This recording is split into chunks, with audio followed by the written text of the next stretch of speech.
저는 불법 체류자입니다. 가족을 위해 제 인생을 건 선택이었지만 결국 경찰에 붙잡히고 말았어요. 다른 선택지는 없다고 여겼어요. 하지만 그 선택이 저의 인생을 이렇게 무너뜨리고 절망의 구렁텅이로 던질 줄은 꿈에도 몰랐어요. 지금 돌아보면 그때 제 손에 쥐어진 건 희망이 아니라 칼날 같은 운명이었어요. 안녕하세요. 저는 태국 출신 28살 라차라고 합니다. 제 이름은 라차나지만 모두 줄여서 라차라고 부르죠. 가족의 생계를 책임지기 위해 한국으로 오게 되었어요. 하지만 한국이 저에게 구원이자 감옥이 될 줄은 상상도 못했어요.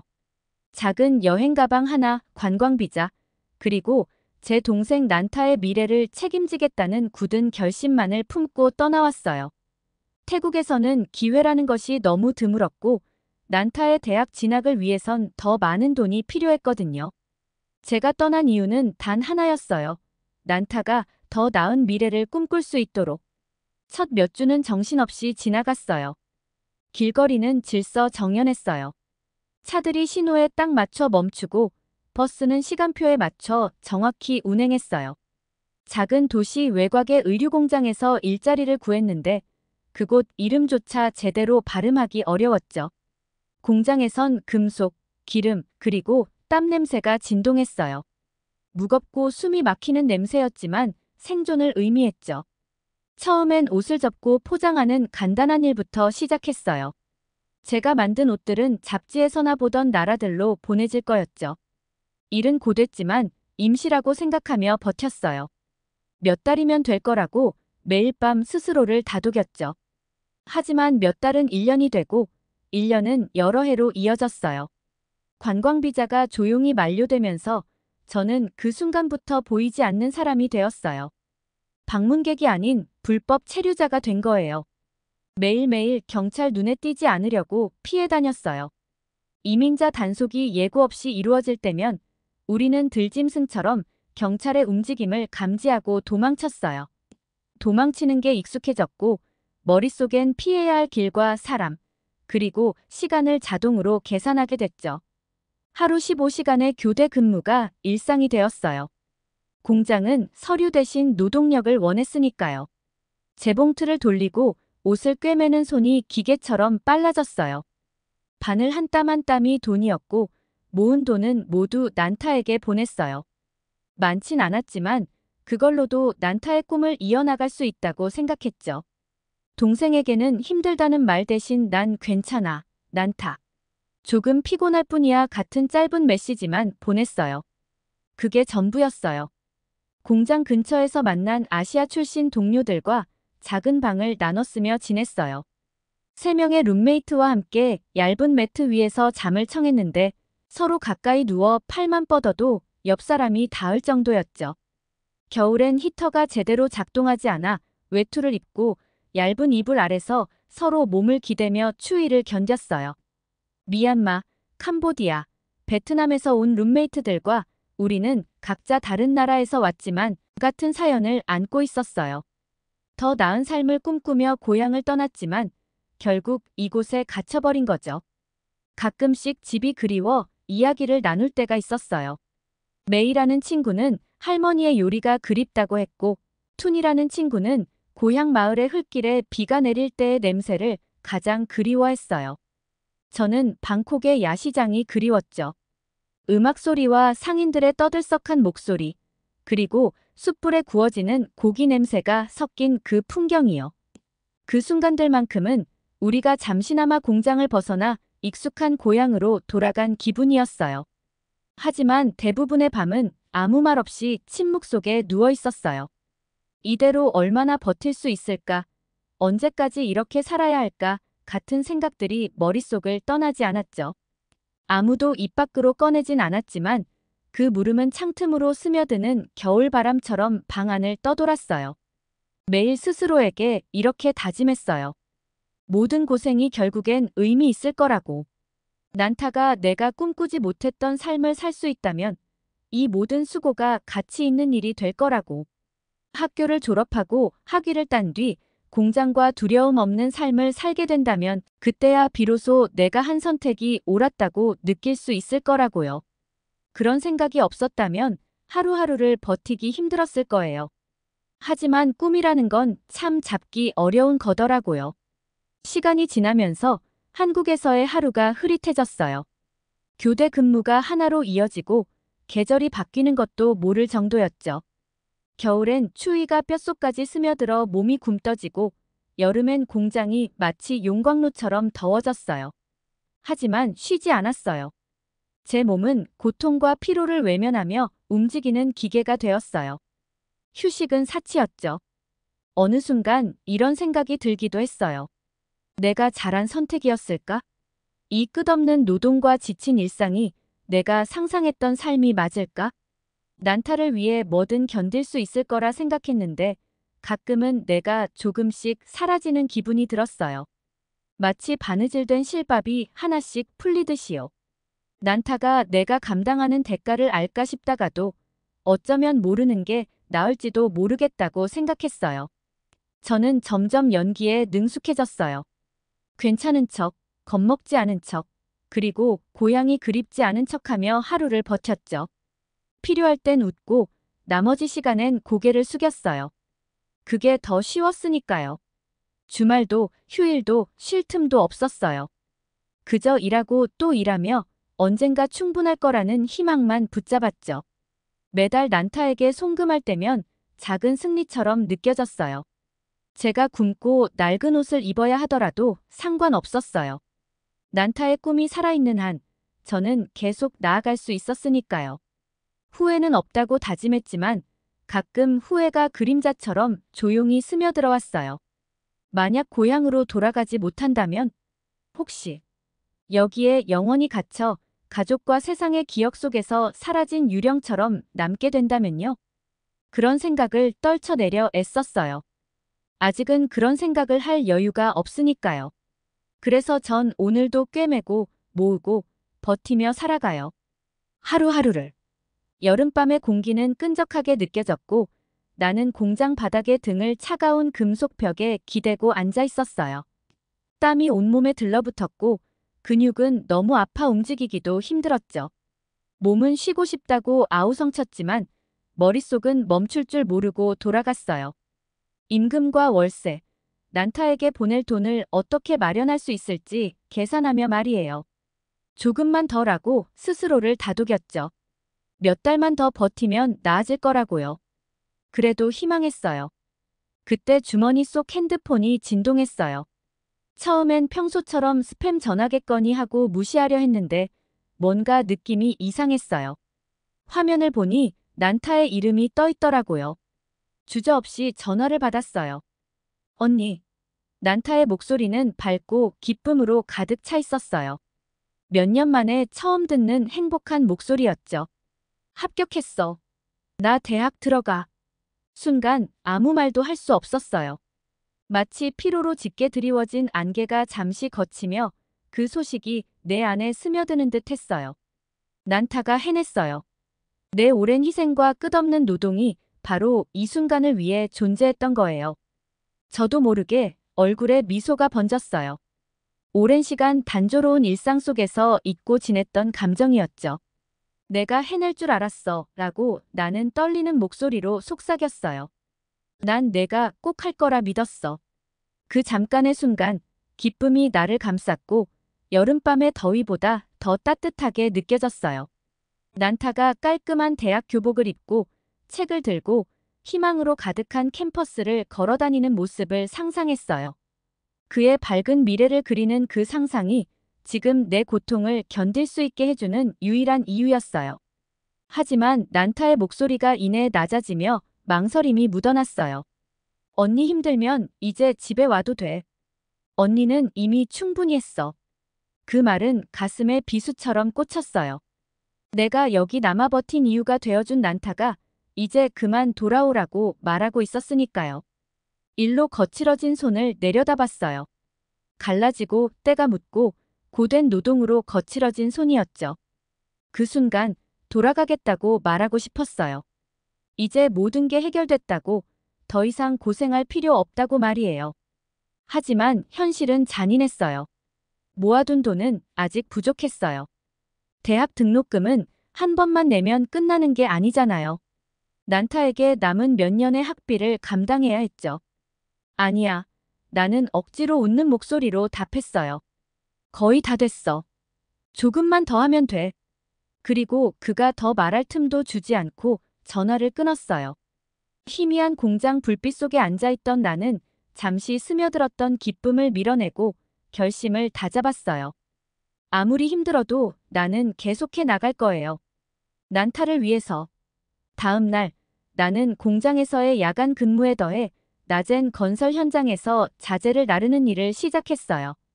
추가 근무는 정말 혹독했어요. 다리는 납덩이처럼 무겁고 무거운 철근과 시멘트 자루를 나르느라 팔은 욱신거렸어요. 발걸음 하나하나가 고통으로 가득했지만 포기할 수는 없었어요. 그저 견디면 모든 게 결국엔 보람 있을 거라고 믿었죠. 그런데 생각지도 못한 일이 일어났어요. 무더운 오후, 공기가 목을 조이는 듯한 더운 날이었어요. 무거운 박스를 들고 있다가 손목에 날카로운 통증이 느껴졌어요.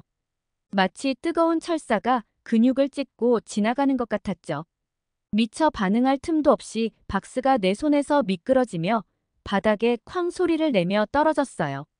나는 손목을 부여잡고 그대로 주저앉았어요. 아무리 아픈 손목을 붙잡고 통증을 누르려 해도 소용없었어요. 손상이 이미 발생한 후였죠. 그날 저녁, 나는 허름한 작은 병원에 가게 됐어요. 신분증을 받지 않는 그런 곳이었죠. 피곤해 보이지만 따뜻한 눈빛을 가진 의사가 손목을 살피더니 말했어요. 인대가 찢어졌네요. 수술이 필요합니다. 그는 내가 아무 말하지 않아도 내 상황을 이미 알고 있는 듯 조심스럽게 덧붙였죠. 하지만 서류가 없으면. 나는 고개를 끄덕였어요. 말하지 않아도 그의 말의 의미는 분명했죠. 수술은 불가능하고 회복도 기대할 수 없다는 걸요. 남은 건 오직 고통뿐이었어요. 그날 밤 병원을 나설 때 나는 다친 손을 품에 안고 걸었어요. 손목의 통증은 육체적인 것만이 아니었어요. 내 삶이 얼마나 위태로운지 상기시키는 날카로운 현실이었죠. 나는 더 이상 단순한 불법 체류자가 아닌 선택의 여지조차 없는 사람이 되었어요. 그 후 며칠은 고통과 두려움 속에 멍하게 지나갔어요. 나는 한 손으로 일하려 애썼지만 공장은 약한 자를 받아들이지 않았어요. 결국 일주일도 지나지 않아 해고 통보를 받았어요. 그들은 나보다 젊고 강하고 멀쩡한 누군가로 나를 쉽게 대체했죠. 그렇게 나는 직장도 수입도 희망도 없이 남겨졌어요. 방의 좁은 침대에 누워 갈라진 천장을 바라봤어요. 한 손엔 붕대가 감긴 채 무력하게 놓여 있었죠. 방 안의 침묵은 내가 나르던 철근보다 더 무겁게 짓눌렀어요. 이제 어떻게 해야 할까요? 스스로도 감당하지 못하는 내가 난타를 어떻게 도울 수 있을까요? 조금 모아둔 돈으론 오래 버틸 수 없을 거예요. 월세는 곧 밀리고 그 뒤로는 각종 청구서가 쌓이겠죠. 그 후엔 답이 없었어요. 룸메이트들도 내 절망을 느꼈지만 누구도 아무 말도 하지 않았어요. 이 삶에서는 위로란 게 사치였죠. 우리는 모두 각자의 짐을 조용히 감내하며 버텨야 했어요. 하지만 이제 생존조차 점점 더 어려워지고 있었어요. 붕대 감긴 손목을 보며 실패의 무게가 마음 깊숙이 스며드는 걸 느꼈어요. 한국에 온 이후 처음으로 집으로 돌아갈 생각이 머릿속을 스쳤죠. 하지만 그건 승리가 아닌 패배로 돌아가는 것이었어요. 난타를 그런 모습으로 만날 수 있을까요? 망가진 손과 부서진 꿈만을 가지고요? 아니, 아직은 안 돼요. 이렇게 돌아갈 순 없어요. 남은 한 손을 꼭 쥐며 나는 결심했어요. 손목의 날카로운 통증을 무시한 채로요. 어떻게든 방법을 찾아야 해요. 반드시요. 난타를 위해. 설령 그 과정에서 내가 부서지더라도. 내가 한 약속을 지키기 위해서요. 그러던 어느 날 이민자 단속에 걸리고 말았어요. 이민자 단속 차량 뒷자리에 앉아 차가운 금속 수갑에 손목이 단단히 묶인 채 숨을 헐떡였어요. 가슴이 터질 듯 뛰었고 머릿속엔 여전히 그 단속의 혼란스러움이 맴돌고 있었죠. 큰 목소리로 외치는 소리, 거친 군화 소리, 그리고 살아남기 위해 도망치는 동료들의 절박한 울음소리까지. 그 소음은 차량의 엔진 소리보다 더 크게 반복되었어요. 마주 앉은 단속 직원은 차가운 시선으로 나를 바라봤어요. 그의 표정엔 아무 감정도 없었어요. 마치 나는 처리해야 할 명단의 하나일 뿐인 듯죠. 나는 고개를 돌려 바닥을 응시하며 절망이 깊이 파고들지 않도록 애썼어요. 여기서 끝인가 싶었죠. 내 모든 노력과 수많은 밤의 고된 노동이 한순간에 사라져버린 것 같았어요. 이제 난타는 어떻게 해야 할까요? 그 생각이 다친 손목의 통증보다 더 아프게 다가왔어요. 구치소에 도착했을 때 그들은 나를 물건처럼 처리했어요. 지문을 찍고 사진을 찍고 알아듣기 어려운 질문들을 던졌죠. 정신이 멍한 채 중얼거리듯 답변을 했어요. 피곤과 두려움에 몸은 이미 무거워질 대로 무거워져 있었죠. 이후 나는 좁고 차가운 감방으로 안내받았어요. 금속 창살과 콘크리트 벽으로 둘러싸인 공간은 땀과 절망의 냄새로 가득했어요. 방 안에는 나처럼 꿈을 쫓다 악몽에 빠져버린 이방인들로 가득했어요. 누군가는 침묵 속에 고개를 숙이고 있었고 누군가는 고향말로 불안한 속삭임을 나누고 있었죠. 나도 벽에 기대어 주저앉아 다친 손목을 감싸 안고 있었어요. 아무것도 생각하지 않으려 애썼지만 현실의 무게가 숨조차 쉬기 어렵게 만들었어요. 감방에는 창문 하나 없이 흐릿한 형광등이 윙윙거리며 병든 듯한 노란빛을 내뿜었어요. 그곳에서 시간은 왜곡되었고 몇 시간은 며칠처럼 느껴졌어요. 배는 고팠지만 배고픔조차 먼 이야기 같았어요. 너무 지쳐서 신경 쓸 여유조차 없었죠. 난타가 떠올랐어요. 뭐라고 말해야 할까요? 아니, 말할 수나 있을까요? 강해지려 애쓰며 우리의 미래를 짊어졌지만 이제 나는 부서지고 갇혀버렸어요. 내가 실패했다고 어떻게 설명할 수 있을까요? 더 이상 줄 것이 남지 않았다고 말할 수 있을까요? 시간이 지나면서 간수들이 이따금 들어와 소리를 지르며 한 사람씩 데리고 나갔어요. 일부는 추방을 기다리는 수용소로 보내졌고 어떤 이는 행방조차 알 수 없었어요.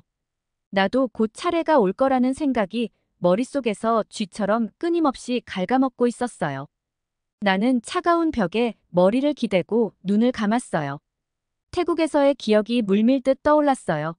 길거리 음식 냄새, 집의 따뜻함, 그리고 난타의 웃음소리까지. 그의 목소리가 들리는 듯 했어요. 괜찮아, 언니. 다 잘 될 거야. 하지만 현실이 그렇지 않다는 걸 나는 이미 알고 있었어요. 인생은 결코 쉽게 끝나지 않죠. 그때 복도에서 간수가 고함을 질렀어요. 내 이름은 아니었지만 익숙한 이름이었어요. 지혁. 나는 그 소리에 정신이 번쩍 들었어요. 지혁. 공장에서 새로운 일을 구해준 한국 친구였어요. 나는 목을 빼고 복도 끝까지 내다봤어요. 2명의 직원에게 붙잡힌 지혁이 힘겹게 끌려가는 모습이 보였죠. 그의 얼굴은 창백했고 눈에는 두려움과 죄책감이 서려 있었어요. 우리는 잠시 눈이 마주쳤고 그 짧은 순간의 말로는 하지 못할 진실이 전해졌어요. 그는 나를 배신하려던 게 아니었어요. 하지만 결과적으로 그렇게 된 거죠. 아마 단속이 의도된 것이었을 수도 있고 누군가가 우리를 밀고 했을지도 몰라요. 아니면 그저 운이 나빴던 걸지도 모르죠. 2마리 파리가 같은 거미줄에 걸린 것처럼요. 나는 벽에 다시 기대며 쓰라린 마음을 삼켰어요. 희망을 걸었던 마지막 기회가 손가락 사이로 빠져나가는 기분이었어요. 서울의 길거리가 황금으로 포장된 것이 아니란 걸 이제야 알 것 같았어요. 그곳은 나 같은 이들의 부서진 꿈으로 덮여 있었죠. 시간은 계속 흘러 마침내 다가올 현실이 내 마음속에 자리 잡기 시작했어요. 추방. 그 단어가 마치 선고처럼 머릿속에 떠올랐죠. 방콕에 아무것도 없이 돌아가는 나를 상상했어요. 몸에 걸친 옷 한 벌과 실패의 무게만을 가지고요. 부모님께 뭐라고 말해야 할까요? 난타에겐 뭐라고 해야 할까요? 노력했어라는 말로는 부족할 거예요. 드디어 간수들이 다시 나타났어요. 그들의 발소리가 복도에 울려 퍼졌죠. 이번에는 내 이름을 불렀어요. 무거운 몸을 간신히 일으켜 세워 수갑에 묶인 손목의 통증을 무시하며 앞으로 나아갔어요. 차가운 복도를 따라 걸으며 나를 덮쳐오는 현실에 완전히 무너졌어요. 이제 남은 건 그저 불가피한 운명을 받아들이는 것뿐이었죠. 또다시 차에 실렸어요. 차창 밖으로 보이는 서울의 풍경이 빠르게 스쳐 지나갔어요. 창살 사이로 내다본 네온 불빛들은 멀리 흐릿하게 번져 있었고 도시는 여전히 살아 숨쉬며 나 같은 이들의 운명 따윈 개의치 않는 듯 보였어요. 다시 난타가 떠올랐어요. 얼마나 가까이 왔는지 그리고 얼마나 멀리 떨어져 버렸는지를 생각했어요. 그리고 집을 떠난 이후 처음으로 눈물을 흘렸어요. 자유를 잃어서가 아니었어요. 난타와의 약속을 지킬 기회를 잃었기 때문이었죠. 구치소에서의 날들은 지루하게 흘러갔어요. 탁한 공기와 거친 형광등 불빛, 그리고 침대 위에서 불안하게 몸을 뒤척이는 남자들의 소리로 가득 찬 시간이었죠. 시간은 무의미해졌고 오직 간수들의 발소리와 철문이 울리는 소리로만 그 흐름을 느낄 수 있었어요. 매일 밤 차가운 철제 침대에 누우면 떠오르는 건 잊고 지내던 얼굴들, 지키지 못한 약속들, 그리고 손에서 미끄러져 버린 꿈들이었어요. 난타 생각이 끊이지 않았어요. 이제 난타는 나를 어떻게 생각할까요? 내가 실패한 걸 알면 화낼까요?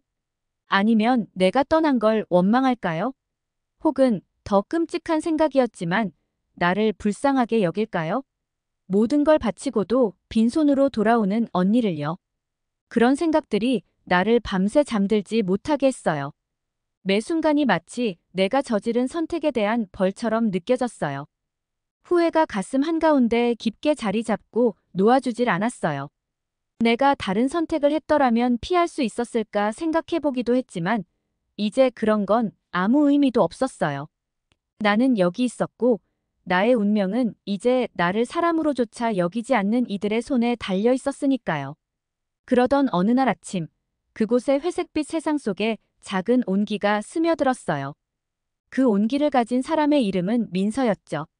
민서는 자원봉사자로 다른 사람들과 함께 우리에게 음식을 나눠주러 왔어요. 하지만 그녀가 특별했던 이유는 음식 때문만이 아니었어요. 민서는 우리를 투명인간처럼 대하지 않았어요. 눈을 마주치고 웃으며 진심 어린 질문을 던졌어요. 내 차례가 되었을 때 그녀는 부드러운 미소를 지으며 물었어요. 이름이 뭐예요? 순간 당황해서 대답을 망설였어요. 누군가가 의심이나 판단 없이 내 이름을 물은 건 오랜만이었거든요. 그렇잖아요. 나는 목이 쉰 소리로 속삭였어요. 태국에서 왔어요. 그녀는 고개를 끄덕였어요. 마치 내 이름이, 그리고 내가 의미 있는 존재인 것처럼요. 그리고 내 이야기를 물었을 때 마음속 깊이 묻어두었던 말들이 쏟아져 나왔어요. 난타의 꿈, 공장에서의 고된 노동, 그리고 모든 것을 망쳐버린 사고까지. 스스로조차 말해보지 못했던 것들을 그녀에게 털어놓았어요. 그녀는 조용히, 그리고 진심으로 내 이야기를 들어주었어요. 내가 모든 이야기를 끝마쳤을 때 그녀는 아무 말 없이 내 어깨에 조용히 손을 올리며 말했어요. 많이 힘드셨겠어요. 그 작은 위로의 말이 나를 무너뜨렸어요. 고개를 돌리며 눈에 고인 눈물을 애써 삼켰어요. 그 후 며칠 동안 민서는 계속 찾아왔어요. 여분의 음식과 깨끗한 양말 같은 걸 가져왔죠. 그녀는 거창한 약속이나 쉬운 해결책을 말하지 않았지만 오래 잊고 지내던 존엄성이라는 감정을 내게 되돌려 주었어요. 어느 날 그녀가 내 곁에 앉아 새로운 선택지를 이야기해 주었어요. 자진 출국 완벽한 해결책은 아니었지만 강제 추방보다는 나았죠. 내 의지로 떠날 수 있다는 것만으로도 작은 자존심을 지킬 수 있었어요. 민서는 필요한 서류를 준비해 주겠다고 했고 태국으로 돌아가는 비행편도 마련해 주겠다고 했어요. 선택의 여지가 없었어요. 여기 남아있으면 끝없는 기다림과 불확실함 속에 강제 추방을 당하게 될 뿐이었죠. 자진 출국은 내가 원하는 결말은 아니었지만 최소한 내 이야기의 끝을 스스로 선택할 수 있는 기회였어요. 비행 전날 밤, 나는 마지막으로 어머니에게 전화를 걸었어요. 손이 떨렸고 말해야 할 것들이 마음을 짓눌렀어요. 어머니의 목소리가 들리자 목이 꽉 막힌 듯 했어요. 라차나니, 내가 맞니? 한동안 아무 말도 할 수 없었어요. 이 통화를 얼마나 상상했는지. 몰라요. 모든 게 잘 해결됐다고, 내가 해냈다고, 승리의 소식을 전할 그 순간을요. 하지만 이건 그런 통화가 아니었어요. 미안해요. 엄마, 나는 속삭였어요. 목소리가 떨렸어요. 정말 열심히 했는데. 전화기 너머로 들리는 어머니의 침묵에 가슴이 두근거렸어요. 무슨 말을 하실지 몰라서요. 하지만 어머니의 다음 말은 너무나도 부드러웠어요. 내가 그동안 얼마나 그리워했던 사랑이 그 말 속에 담겨 있었죠. 그냥 돌아와, 내 딸아. 그것만으로 충분해. 눈물이 차올랐지만 이번엔 막지 않았어요. 그 말 속에는 단순함과 최종적인 무언가가 담겨 있었어요. 나는 오랫동안 무언가를 증명하려고 쫓아다녔어요. 어머니와 난타, 그리고 세상에 나 자신을 증명해야 한다고 생각했죠.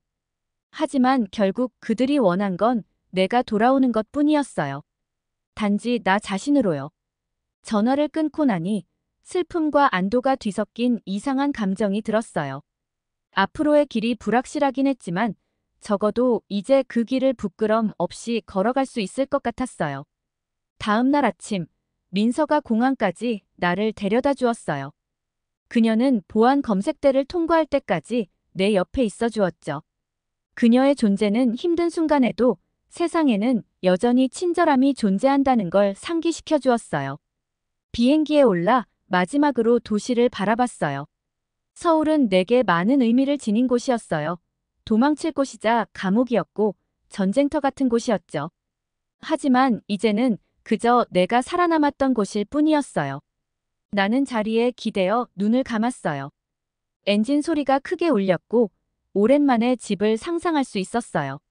내가 바라던 모습은 아니었지만 있는 그대로의 나로 돌아갈 그 집을 언니로서, 딸로서, 그리고 무엇보다 끝까지 노력했던 사람으로서요. 태국으로 돌아가는 비행기 안에서 모든 것이 비현실적으로 느껴졌어요. 창밖으로 구름 아래 풍경이 바뀌는 걸 바라보며 여러 감정이 뒤섞였죠. 자유를 되찾은 안도감, 미완성된 꿈에 대한 후회, 그리고 묘한 마무리의 감각. 오랫동안 짊어지고 있던 무게는 여전히 남아있었지만 어딘가 조금은 가벼워진 느낌이었어요. 꼭 쥐고 있던 매듭이 서서히 풀리는 듯했죠. 나는 많은 것을 잃었지만 한 가지는 얻었어요. 최선을 다하는 것이 그 결과가 무엇이든 여전히 가치 있는 일이라는 깨달음이었죠.